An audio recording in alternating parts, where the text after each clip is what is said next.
الشاعر من المقبل يسوي. يلا يا شاعر امين. الحمد لله رب العالمين والصلاة والسلام على رسول الله الكريم. نشكر كل المساهمين والداعمين لنجاح هذا المشروع، ونقول لكم بارك الله فيكم وكتب الله اجوركم من هذا القصيدة.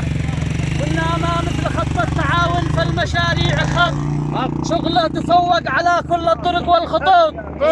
ما مثل خط التعاون فالمشاريع خط شغله تفوق على كل الطرق والخطوط. نجاح وتكان من حوله وشغل الوسط، وجهدنا لجليكم البان حط حطوط. بفحص عالي فحصنا للعمل ما هبط ولا تشقق ولا شفنا خلل او هبوط.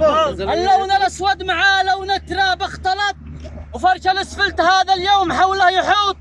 ما باقي الا نبارك في نجاحه فقط، والدعم يبقى على كمال اهم الشروط، بدون جرح المشاعر او كلام الغلط. والعفو يا من تمنيتوا لنا بالسقوط، بعزم الابطال ضفنا للحروف النقط، والفصل يفزع مع الفتنه كما الاخطبوط. امام الانجاز هذا لعن ابوها الزلط، تجيب همه على نفس البخيل القنوط.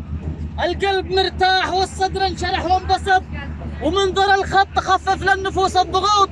من شافها الان باين زاد فيها النشط، وينط مثل الاسد فيما تبقى نطوط. الله يرضى عليكم ما تشوفوا سخط، قيدتوا الياس والاحباط بقوا خيوط.